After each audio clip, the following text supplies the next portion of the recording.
জীবনটা হয়তো বোঝা ও বোঝানোর ওপরেই নির্ভরশীল। তো কেন এই কথাটা বললাম? গতকাল যে আমি ব্লগ ভিডিওটা শেয়ার করেছিলাম, হয়তো অনেকে বুঝতে পারেননি, একটু অসুবিধা হয়েছে বটে। তার জন্য আজকে একটু বোঝাতে এলাম। নমস্কার, আমি সুমি, ওয়েস্ট বেঙ্গল শিলিগুড়ি থেকে মনের আকাশে আমার একটা ছোট্ট ব্লগে আবার স্বাগত জানাই। Good morning. কি হয়েছে আজকে? স্কুলে যেতে ইচ্ছা হচ্ছে না।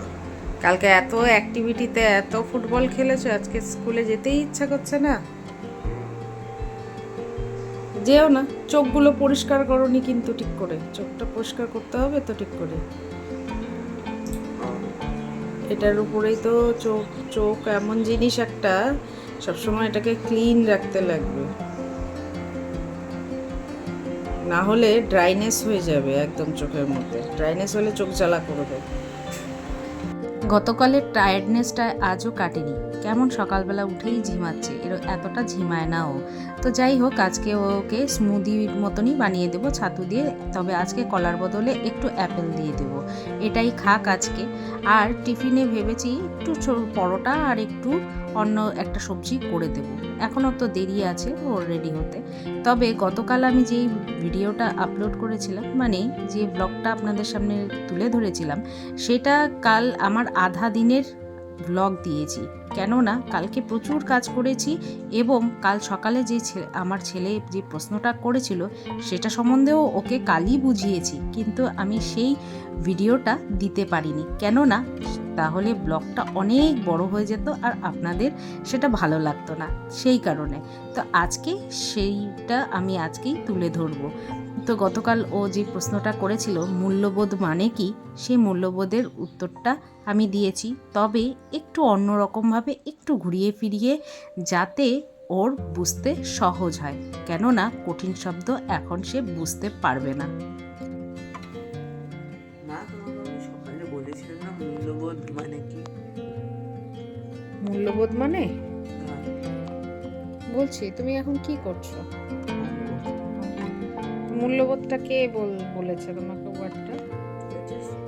এটা মিস বলছিল। বাংলা মিস? ও, কেন ওটার উপরে কোনো ইয়ে দিয়েছে? টিকা লিখতে বলেছে? এখন আস্তে আস্তে তো তোমাদের বাংলায় টিকাগুলো আসবে, না এমনি বলেছে? এমনি বলেছো, একটা গল্প বলেছিল। গল্প করাচ্ছিল। মূল্যবোধ বলতে ভ্যালু দেওয়া, মানে ভ্যালু, ধরো ভ্যালু, কথার ভ্যালু হতে পারে, সময়ের ভ্যালু হতে পারে। সময় হচ্ছে এমন জিনিস, তুমি যদি সময়কে এখন ভ্যালু দিয়ে চলো, তাহলে মানে সব কিছু নিয়ম মাফিক, রুটিন মাফিক যদি তুমি করো, তাহলে সময় এক সময় যখন তুমি বড় হবে, তখন সময় তোমাকে তার জন্য রেওয়ার্ড দিবে।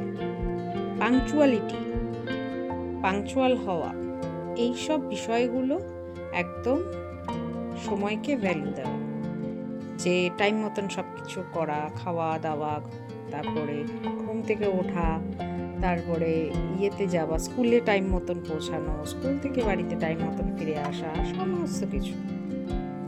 আর আরেকটা মূল্যবোধ বলতে বোঝায় যেটা ভ্যালু, সেটা হচ্ছে বড়রা যখন যেটা বলবে সেটার ভ্যালু দেওয়া, সেই কথাটার ভ্যালু দেওয়া, শোনা এবং শুনে সেটাকে ভালো করে অ্যাপ্লাই করা, শুনে বুঝে অ্যাপ্লাই করা।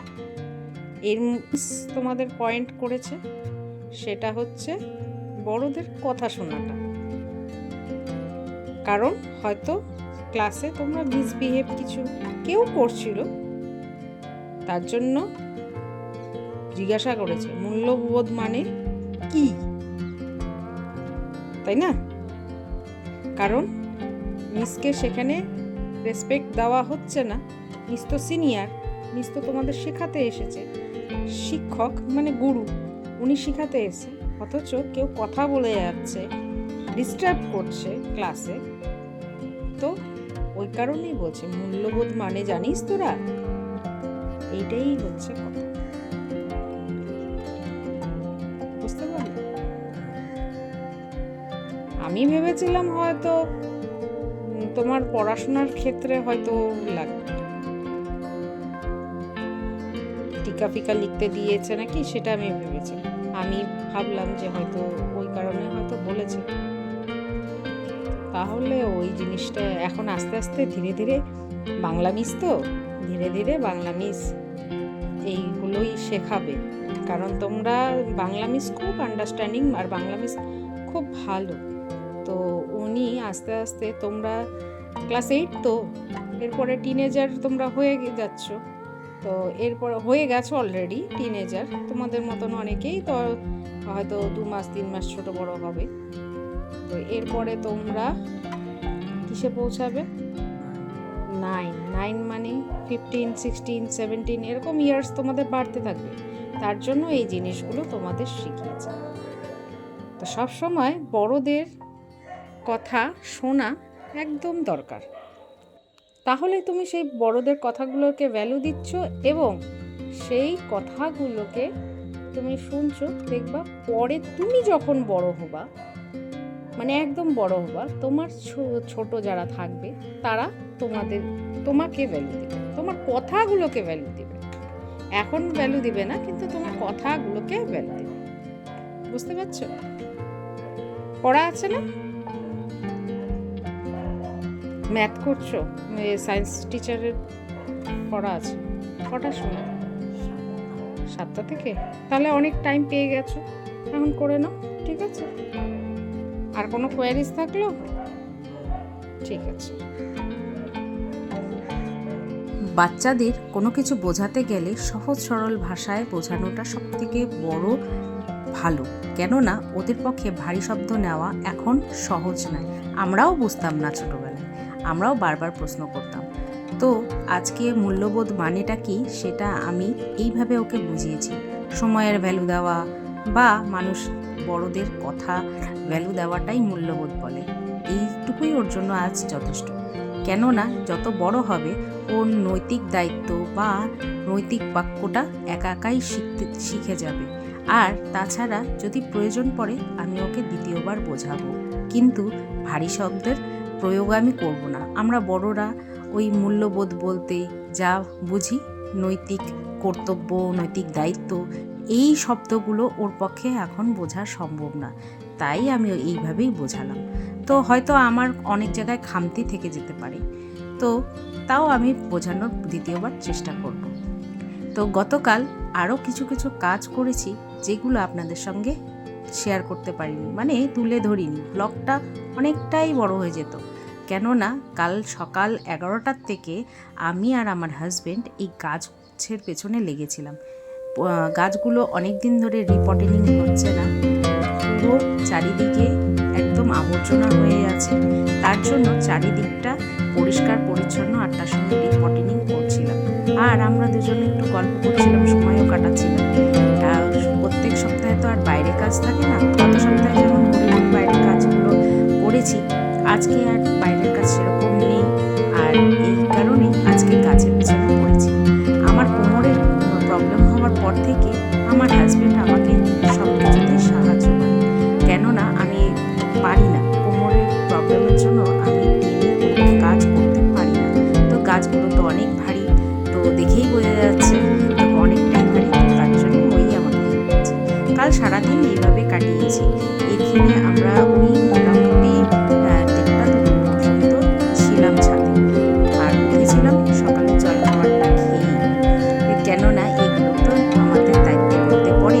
কোনো কাজকে আমি যদি আমি টবের মধ্যে লাগাই, সেটাকেও তো পুরোপুরি যত্ন করতে হয়। মাঝখানে তো চোখের অপারেশনের জন্য আমার সব এই কাজগুলোই অধরা থেকে গেছে।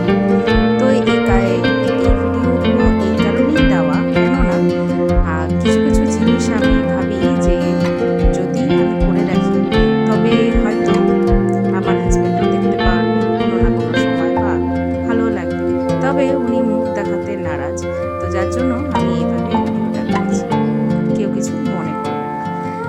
তো আমার সংসারে অনেক কিছু দায়িত্ব থাকে, যেগুলো পালন করতে করতে সারাদিন পার হয়েছে, সব কিছু আমি তুলে ধরতে